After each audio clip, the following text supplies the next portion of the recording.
Nous ne pouvons pas adapter. Nous ne pouvons pas prendre du recul dans l'éducation que nous avons déjà reçue un jour, pour savoir comment respecter un espace, même un territoire sacré. Parfois, je vois la façon dont nous entrons dans les églises, le manque de respect est si grand car il n'y a pas de différence entre là et ici. Je prends de nombreux pèlerins à travers le monde. C'est la première chose que je leur dis au premier moment de notre pèlerinage. Les gars, réalisent le caractère sacré de chaque endroit. N'internez pas à l'intérieur de l'église de la même manière que vous entrez sur le marché. Je ne parle pas encore de religion. Je parle de valeurs, de vertus, d'éducation, qui est la base, qui est le premier instrumental de cette vie intérieure qui nous qualifiera de personne. C'est la première brique de la construction de cette vie intérieure qui pourra alors être une personne supportable sociale. Je ne parle pas de être harmonieux dans ma coexistence. Mon peuple, c'est la plus grande richesse que vous puissiez avoir dans la vie. Vous définissez cette fondation dès le départ qui vous donnera les conditions pour être une personne instruite. Poli. Être une personne qui a une sensibilité à percevoir ce qu'il doit et ce qu'il ne devrait pas. Où votre droit commence. Où commence votre devoir. Et que vous faites de l'exercice comme ça. Nous ne sommes pas encore dans l'Évangile, nous sommes à Aristote, nous sommes à Platon, nous sommes au début de la philosophie. Cette philosophie occidentale que nous connaissons. Mais Jésus, qu'est-ce que Jésus a à voir avec cette histoire? Non, Jésus est absolument original dans ce qu'il dit. Quand je dis dans la systématisation théologique, c'est lorsque nous allons étudier Thomas Aquinas, lorsque nous allons étudier Augustin. Parce que ces hommes étaient très intelligents. Et ils ont commencé à penser à la foi de la philosophie. Ils ont pris un pas en arrière. Ils voulaient apporter la rationalité afin que notre discours puisse être respecté par les autres avant nous. Est-ce que tu sais pourquoi? Nous ne vivrons que s'il y a une cohérence pour nous. Ce qui nous fait adhérer à Jésus, c'est quand nous réalisons que la parole qu'il nous propose, que la loi, que la règle qu'il nous suggère a du sens. Vous pouvez même avoir une participation. Vous pouvez être un nombre en statistique, mais vous n'êtes pas encore chrétien. Vous pouvez être catholique et vous n'êtes pas encore chrétien. Vous pouvez être évangélique, mais vous n'êtes pas encore chrétien. Et à un salon, nous risquons de passer une vie, pensant que nous sommes déjà à l'endroit principal. La parole de Dieu dans notre vie n'a de sens que lorsque nous percevons la cohérence, c'est-à-dire s'aligne sur le sens, comprend. Et je connais de moi-même.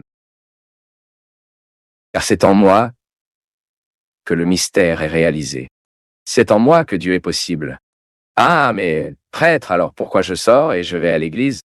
Pour que vous vous voyiez à vous. C'est fantastique. Être là, dans ce passage que Jésus rencontre le Samaritain, et fait un merveilleux itinéraire de voyage intérieur avec cette femme. Cette femme était privée d'être dans le temple. Elle a été privée de la géographie de la foi.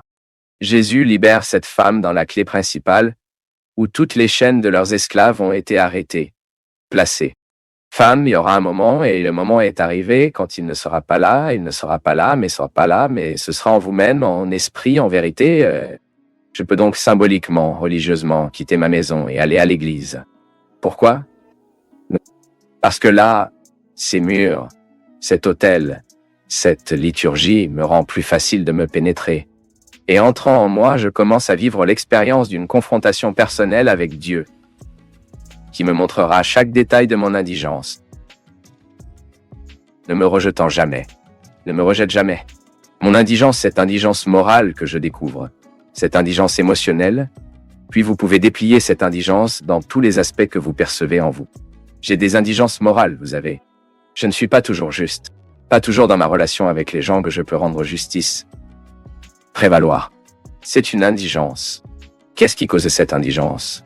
C'est un devoir à faire. À un moment donné de ma vie, quelqu'un m'a traumatisé. Quelqu'un m'a négligé une nécessité. Et cela peut être définitif en moi. La peur de ne pas l'avoir.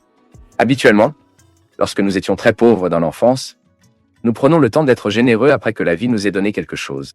Ce n'est pas vrai? Il y a des gens qui ne le font pas. Il y a des gens qui semblent sortir, quittent déjà la pauvreté, prêts pour la générosité. Mais ce n'est pas toujours comme ça. Combien de fois ai-je essayé cela sur moi-même? L'indigence matérielle vit beaucoup et soudain je l'avais faite. Soudain je ne suis plus privé, mais la mienne, ma tendance était de s'accumuler, de s'accumuler, de s'accumuler. Savez-vous ce que c'était? Je ne parle pas d'argent, non. Je parle d'idiots. Pantalons, chaussures, chemises. Les gars, je viens de cette génération qui avait une chaussure 2-3 ans, qu'il a même utilisée pour percer en dessous. Nous mettons une bande isolante pour éviter que le trou apparaisse. Les doigts ne pouvaient plus se lever. Je viens de cette phase. J'ai beaucoup vécu, beaucoup. Le besoin matériel. Et je me suis identifié exactement sur moi-même lorsque ce besoin d'un jour a commencé à déterminer l'adulte qui ne manquait plus. Regardez quelle relation intéressante. Malade. Un enfant dans le besoin qui n'a pas encore été guéri en moi, dictant ma façon d'être aujourd'hui. Eh bien, mais je n'ai plus besoin de m'accumuler. Je l'ai fait. Pourquoi suis-je encore dans le besoin de m'accumuler? Parce que je ne suis pas libre de ne pas avoir eu. Je ne suis pas encore guéri, car pour moi la liberté est la guérison. C'est l'expérience de se débarrasser quotidiennement de moi-même. Oh, mais ce sont les autres qui m'attachent. Non. Tout esclavage, il est établi et dans notre conscience. Il n'est pas sorti que les autres nous asservent. Je peux même avoir tous les stimuli de l'esclavage qui me vient pour les autres. Je dis toujours cela, selon les... Mais s'ils sont tous liés à leur esclavage social, oh, il est très probable que vous répétez un comportement sans même problématisant. L'indigence morale. Ce n'est pas le dépassement de l'indigence morale, et non la procédure, tout comme le dépassement de l'indigence physique. Contrôlé, disons, parce que les indigents physiques, nous serons toute notre vie. Votre corps reste limité. Votre peau est toujours sans être placée au soleil. Excusez-moi, c'est aussi le soleil, non? Au feu, mais il est administré. Vous avez assimilé cette indigence. Vous savez très bien que vous ne pouvez pas sauter d'un bâtiment à 10 étages. Votre corps n'est pas préparé pour cela. Maintenant, je demande, pourquoi ne vivons-nous pas les mêmes soins avec l'indigence morale? Pourquoi n'avons-nous pas le même environnement de protection que nous avons pour l'indigence physique?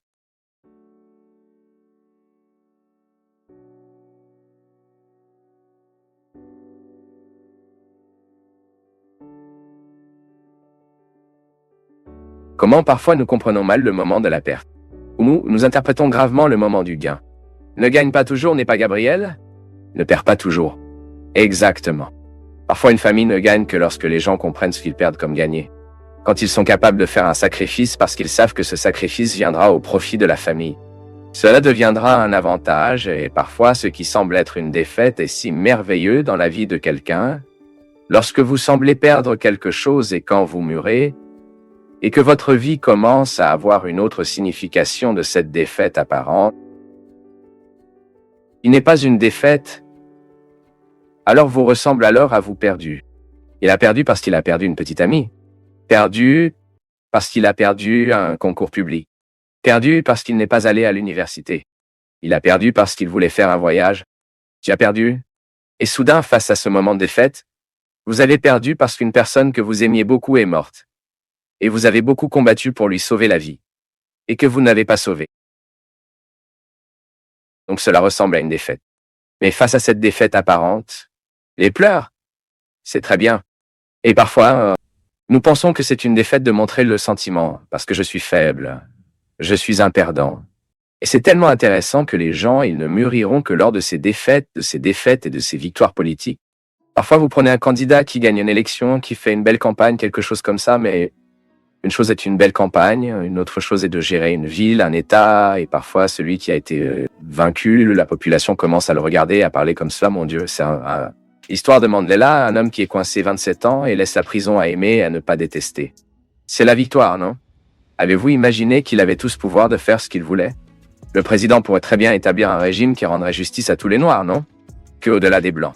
Qu'est-ce qui est plus facile à analyser, non? Vous voyez le pouvoir de ce point de vue, non? Se chevauchant en mettant ce qui rend réel quel est l'intérêt de cette classe. Et puis, quand vous découvrez qu'il ne le fait pas, il se rend compte que le pouvoir passe par d'autres façons, non? Il y a une belle scène, Gabriel, dans ce film de la liste de Schindler.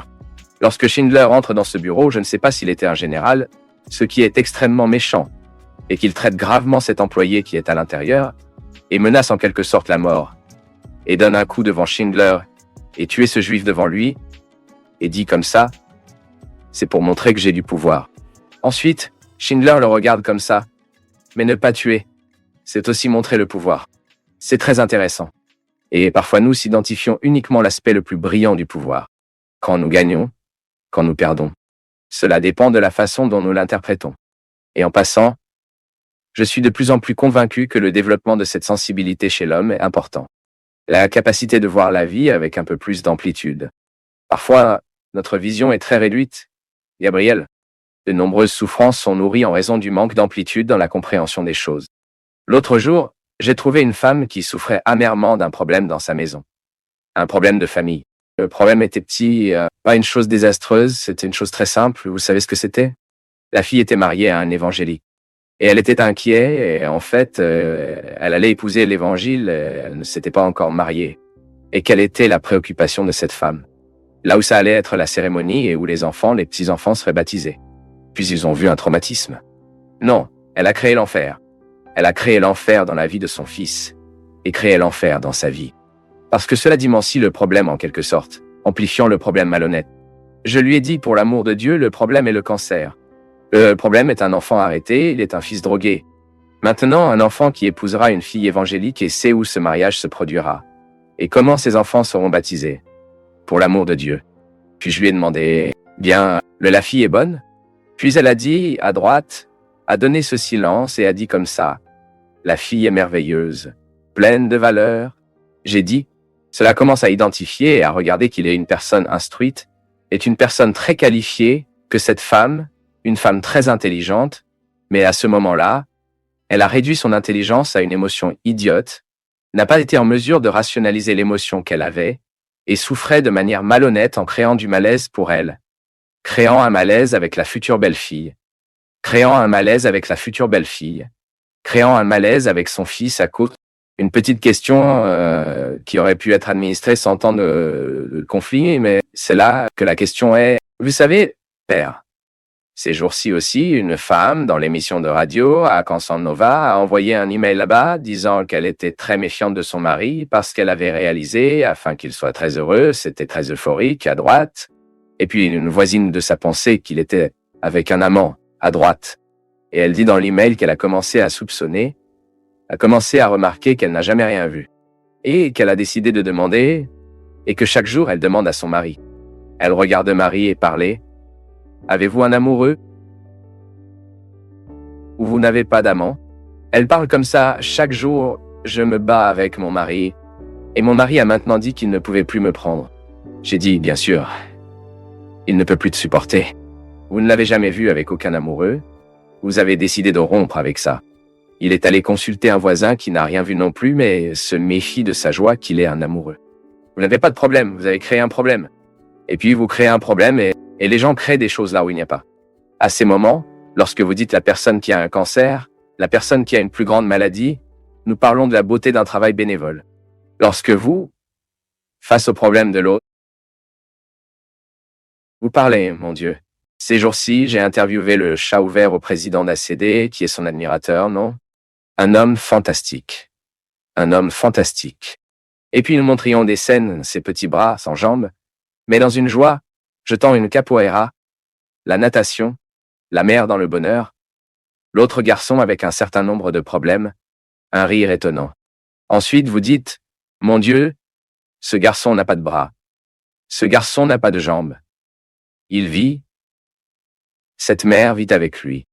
J'ai tout et je me plains de la vie tout le temps et je reçois un amoureux de mon mari et je me prépare, je ne sais pas quoi, et je reçois un problème avec mon fils qui se mariera à une fille merveilleuse mais est évangélique. Et je reçois un problème parce que la couturière a fait la robe, et la robe que la couturière a faite, j'ai dit que la prédication devait être une couleur. Un ton de chien et un bâton. Et le monde est terminé à cause du pli que l'autre fait. C'est cette vieille histoire, non? Le garçon est heureux car il ne fait pas attention aux bras qu'il n'a pas. Faites attention à ce qu'il a et à ce qu'il peut faire avec ce qu'il a. Parfois, mon peuple, ce qui se passe dans nos vies, c'est cela. La genèse de beaucoup de malheurs est précisément dans le fait que nous faisons attention à ce que nous n'avons pas. L'autre jour, je disais ici, Gabriel, je ne sais pas si c'était la semaine dernière, je disais que le gros problème de jaloux est qu'il ne fait pas attention à ce qu'il a. Il garde toujours un œil sur ce qui est de l'autre. Et parce qu'il ne gère pas ce qu'il a, il s'avère qu'une personne malheureuse, il génère des problèmes, il crée un problème pour lui, il génère un problème pour ceux qui sont du côté. Et drôle que cette mystique, c'est une mystique. Que vous choisissiez ce qui est bon chaque jour. C'est très difficile de notre époque, car il semble que notre contexte soit d'une grande possibilité. Nous vivons donc cette anxiété de vouloir tout avoir, non? Et parfois nous ne savons pas comment dépister que, lorsque nous mettons notre intention d'atteindre beaucoup de choses, nous finissons par ne rien réaliser. Parce que je peux être entouré de nombreuses réalisations, mais laquelle m'a vraiment réalisé? Lequel m'a vraiment rendu heureux? Qu'est-ce qui, dans ce contexte de tant de possibilités, peut vraiment me réaliser? Parce que je pense que c'est là que nous découvrirons vraiment ce qui en vaut la peine dans la vie. Il y a une chose que nous avons dit dans la fiche 1, qui parle également d'une manière dans la fiche 2, que vous parlez toujours, qui est ce problème de l'ordinaire et de l'extraordinaire. L'extraordinaire, cela se produit extraordinairement de temps en temps. Donc extraordinairement, nous voyagerons et rencontrerons une ville avec une plage. Extraordinairement, vous achèterez quelque chose de nouveau, vous aurez donc du plaisir dans cette nouvelle voiture que vous avez achetée, mais c'est extraordinaire. Vous n'achetez pas de voiture tous les jours, vous ne voyagez pas en vacances tous les jours, vous n'avez pas de fête tous les jours. Si notre bonheur est dans l'extraordinaire, notre vie est un problème. Elle doit être dans l'ordinaire dans la vie quotidienne. Il est assis pour un petit déjeuner, non? Dites-moi quel plaisir, regardez quel pain savoureux, non? Puis un jour, vous innovez sur le pain et le pain vient. Je sais là. Chaud. Vous passez un beurre. Puis vous sentez cette odeur, c'est ça, non? Vous le sentez d'abord, alors c'est... Je souhaite que la force du cœur de Dieu soit toujours présente avec vous et accorde le don de la foi, vous accordant le don du discernement et l'équilibre nécessaire afin que la vie soit meilleure et plus heureuse. Seigneur soit avec toi.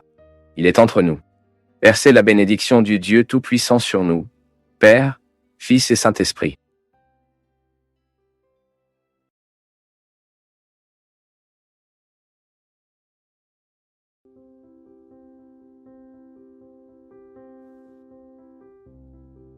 Par exemple, pour se reposer.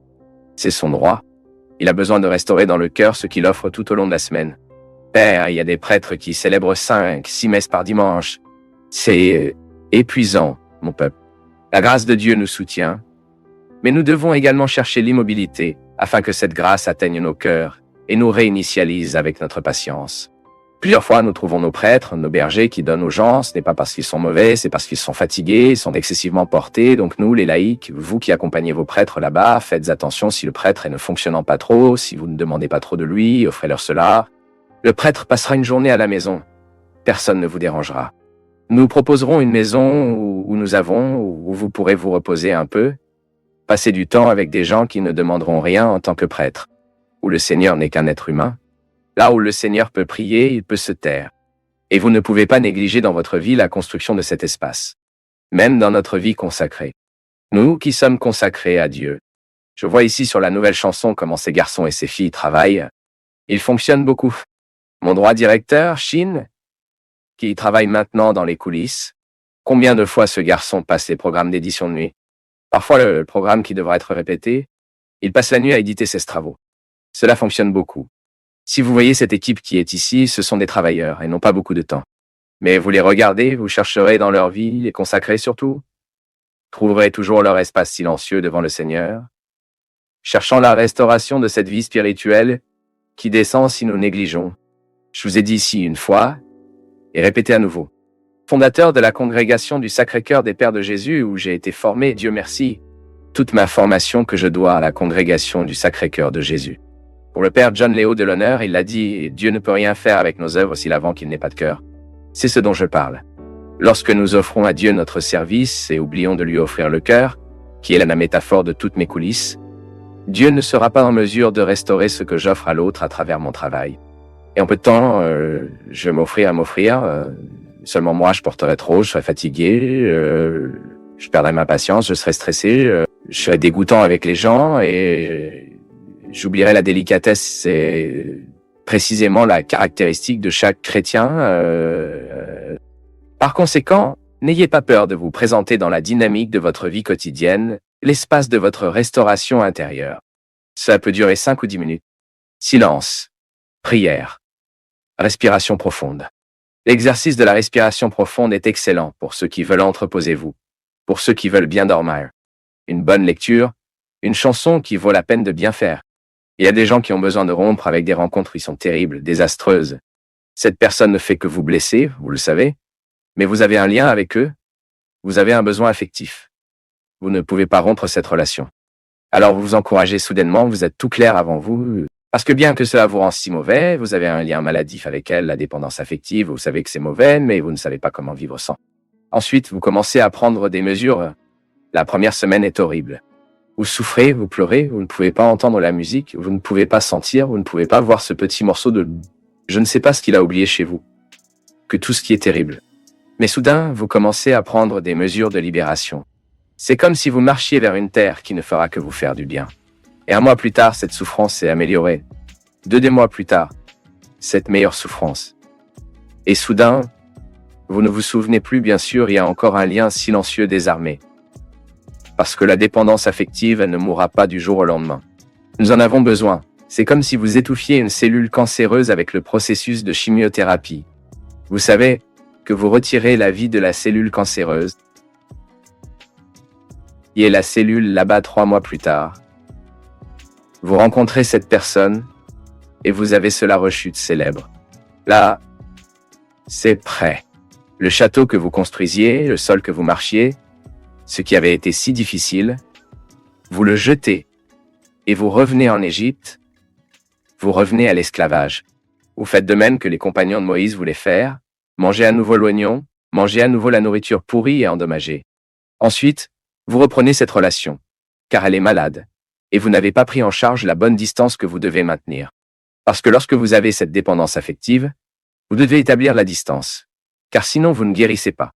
Vous devez arrêter de vouloir connaître la vie de cette personne, car sinon vous ne guérissez pas.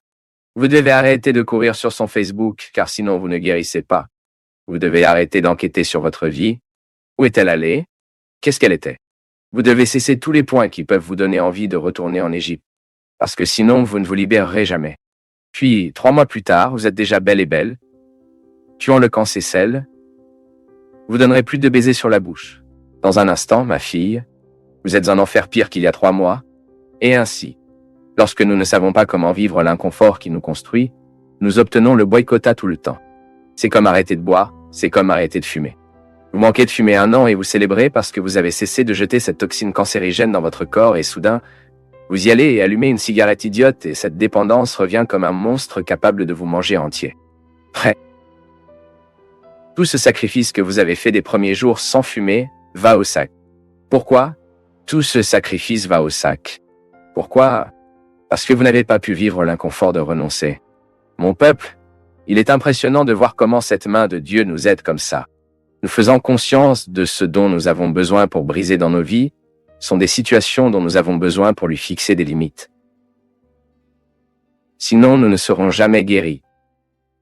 Nous serons éternellement malades en liaison des pleurs dans les besoins, et en mendiant un coup de bonté les uns des autres le sondage d'autres d'affection pour l'amour de Dieu.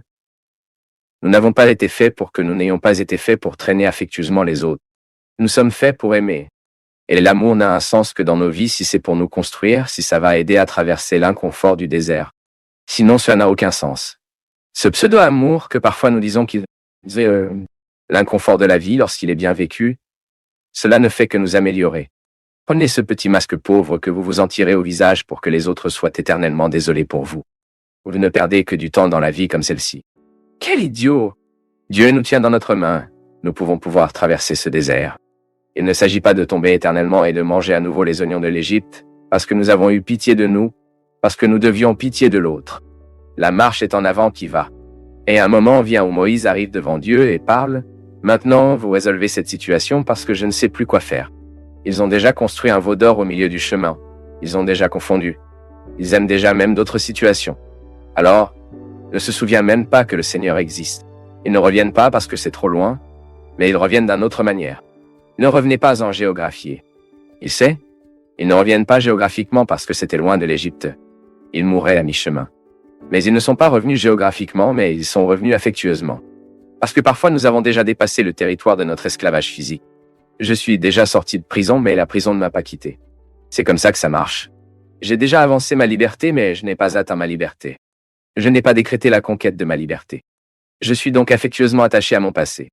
Pleurant les oignons de l'Égypte, pleurant la datation qui s'est terminée, la situation qui était terminée, l'amitié qui a été trahie. Chaque fois que je m'encourage à surmonter les mers qui me défient, j'exerce les soins de Dieu dans ma vie. Chaque fois que je m'encourage à mettre mon pied dans la mer qui me menace, je tiens la promesse qu'il sera toujours à mes côtés. Vous faites la même chose. Chaque fois que vous défiez vos mers, chaque fois que vous faites face à votre inconfort, lorsque vous n'avez pas peur de l'inconfort qui vous vient, lorsque vous le regardez devant, vous parlez maintenant, Qu'allons-nous faire à partir de ce moment? Qu'est-ce que tu m'apportes bien? Qu'est-ce que tu me mets au défi? Je vais recruter mes meilleures pièces ici car cela seul m'intéresse. Si l'inconfort me vient, je dois traverser ce désert pour savoir, pour que je puisse atteindre cette partie de la terre promise qui m'attend. C'est comme ça que ça marche. Il n'y a pas de formule magique pour la vie. Bien que nous ne croyions pas Dieu, nous devions vivre l'inconfort qui nous fait grandir. Même ceux qui ne croient pas en Dieu doivent faire face à l'inconfort de son histoire, son existence. Maintenant, bien sûr, lorsque nous croyons en Dieu, lorsque nous crédions qu'il y a quelqu'un de supérieur à nous, ce qui nous permet de faire la croix, un réconfort supplémentaire nous est offert. Par conséquent, sur la base de l'expérience de ce confort, que j'ai fait, que vous avez fait, à de nombreux instants, lorsque cette main de Dieu a pris soin de nous, et que nous continuons le processus de marche, de confrontation. C'est la confrontation. Le mot est le suivant. Si nous ne vivons pas les affrontements quotidiens de nos déserts, de nos conflits, de nos craintes, nous ne reviendrons jamais à la connaissance de la terre qui nous a préparée. C'est incroyable de voir comment nous trouvons des gens qui détruisent leur vie parce qu'ils n'ont pas appris la patience. La hâte nous tue. Toi qui m'écoutes, je suis sûr que vous souffrez dans votre chair les conséquences de votre anxiété. L'anxiété tombe malade. Le manque de patience nuit à votre relation avec les autres. Nous sommes trop agités. Nous vivons trop. Nous avons trop d'engagement, de l'immobilité de moins. Tu sais que moi, dans ma vie, comme je suis une personne qui a une vie très publique, je suis tout le temps en train de trouver beaucoup de gens, je travaille beaucoup, j'ai beaucoup d'événements, je voyage tout le temps, je trouve beaucoup de gens, j'ai pris une règle pour moi. Quand j'arrive chez moi, il y a mon cloître. Parfois, je n'accepte pas l'invitation même à traverser la rue pour déjeuner chez mon voisin. Parce que je sais que mon âme a besoin de ce silence. J'ai besoin de mon silence et je pars juste quand je dois vraiment partir. Parce que j'ai trouvé que pour moi, pour vivre cette vie très publique, j'ai besoin d'avoir derrière les scènes. J'ai besoin que mon espace de vie soit consacré au silence, à l'immobilité, à la prière. Parce que dans cette ruée, je ne peux pas toujours l'être. Mais vous vous êtes déjà demandé si je venais chez moi et m'avais imposé une routine de vie sociale qui me retirerait pour dîner, pour cela. Et comme je privilégie ma vie de mission parce que je suis missionnaire, j'ai choisi d'être missionnaire. Personne ne m'a forcé à avoir cette vie. Moi, pour être ici tous les mercredis, je connais le sacrifice que je dois faire. Je peux donc obtenir les routes et faire face aux nombreux défis des routes, la dispersion des routes, mon peuple. Parfois même dans un vestiaire, qui est le dernier endroit avant d'entrer sur la scène pour chanter, le vestiaire devrait être l'endroit de prière, de calme, de tranquillité. Cela n'existe pas pour moi. C'est là que je suis souvent. Bien sûr, je ne me plains pas. Je dis, c'est la vie. C'est la vie qui a été comme ça. Parfois, j'ai tellement de gens à répondre, tant de gens qui veulent me parler, et que lorsque je monte sur scène, j'ai 2-3 minutes là-bas, juste pour me concentrer, pour monter sur scène et tout donner sur moi. Cette semaine, je suis allé à Poço de Calda et j'étais 1h30 pour faire l'événement parce que je devais prendre la route à l'aube. Ce que j'avais bientôt un engagement sans crier le bat. Sinon, je ne pouvais pas dormir ou dormir 2 heures. Et puis d'accord, l'événement a commencé, le spectacle a commencé, puis mon assistante, Monica, qui est sur le côté, manquant 10 minutes. Et puis j'ai regardé ces gens, je n'ai pas le courage d'arrêter le spectacle ici maintenant parce que j'ai besoin de partir. Il y a la place de mon dévouement. Tu sais pourquoi? Les gens y vont pour m'entendre. Bien sûr, alors je me donne le droit de dire, regardez, je ne photographierai le CD de personne, je ne prends une photo avec personne parce que j'ai besoin de partir. Mais mon temps d'évangélisation sur la scène est sacré. Il y a le temps d'exercer mon métier. Je ne peux pas être pressé dans le métier d'évangélisation. Mais quand je rentre à la maison, j'ai besoin de me donner le droit de les vivre derrière les scènes pour vivre ce silence. Regardez ici. Vous avez une vie différente de la mienne. Vous n'avez pas ce besoin d'évangéliser pendant que j'évangélise. Mais ne vous y trompez pas. Vous avez également le même besoin que je dois être dans les coulisses. Votre vie vous nécessite. Vous avez une vie sociale qui vous jette tout le temps. Tu travailles beaucoup. Vous trouvez beaucoup de gens. Et quel est l'espace que vous créez pour créer dans votre cœur cet espace de patience que seul Dieu peut nous donner? Quel est l'espace que vous créez afin que Dieu puisse façonner votre âme en fonction de votre volonté, du désir qu'il a? Quel espace offrez-vous à Dieu pour que votre floraison spirituelle se produise? Pour que vous ne vous usiez pas trop dans cette vie qui ne s'arrête pas? Dans cette vie si rare et que vous ne réalisez souvent pas en raison du mode de vie que vous avez choisi de vivre? quand je donne à mon témoignage que j'ai trop, et souvent derrière la roue. Je pense aussi à mes amis qui sont des prêtres, qui sont confrontés au défi de servir les gens tout le temps, car souvent les gens ne sont pas inquiets pour le reste du prêtre. J'ai déjà trouvé de nombreux prêtres qui sont même gênés de dire qu'ils prendront une journée en vacances, un lundi.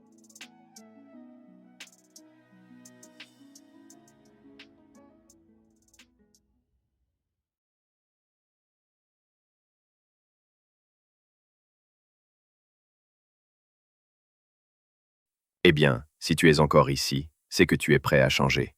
Tu en as assez de fuir. Ce type d'attention est rare, c'est précieux. Écris ta ville dans les commentaires et, si tu veux, partage cette vidéo avec quelqu'un qui cherche lui aussi plus de clarté. Merci, une grande accolade et à très bientôt.